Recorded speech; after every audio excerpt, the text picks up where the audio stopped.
ये आप ज़फ़र अली QC नाम के बंदे को जानते हैं? कभी आपसे आके मिला हो? एक दफ़ा मुझे आके कोई आदमी मिला। फिर ब्रॉडशीट जैसी कंपनी के साथ मुआहदा करने की ज़रूरत क्यों पेश आई? वो जो ज़फ़र आदमी मिला था उसने नहीं मुझे कहा था वो ब्रॉडशीट का है। मैंने कहा मियां साहब 2 ऑप्शन है मेरे पास, या मैं अपोजिशन में बैठूं तो या मैं आपके साथ खड़ा हूं। उसने कहा बात यहाँ तक पहुंच गई, एचकन है घर में। मैं क्या पढ़ी तो है पुरानी। अच्छा। है जी। उसने कहा सुबह हलफ उठा लो। पूरी नून लीग का बयानिया है या मियां शहबाज शरीफ साहब का अपना बयानिया है? अगर ये मुल्क आइन पे चलेगा तो मुफाहमत है, अगर इस मुल्क के आइन से किनारा कशी होगी, अगर इस मुल्क के आइन शिकनी होगी तो बदतरीन मज़ामत है। क्या आपने खुद एक्सेप्ट नहीं किया या प्राइम मिनिस्टर ने आपको दोबारा ऑफर नहीं की वो पोजीशन? नहीं, प्राइम मिनिस्टर ने मुझे दोबारा ऑफर नहीं की वो पोजीशन।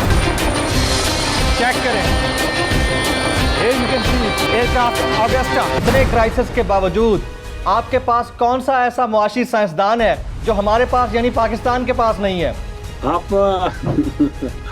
क्या आपकी फौज में खुदकुश बमबार यूनिट भी मौजूद है? ऐसे खुदकुश बमबार ग्रुप्स अभी भी हमारे पास मौजूद हैं जो वक्त आने पर मुल्क के दिफा की खातिर जान का नजराना देने से गुरेज नहीं करें।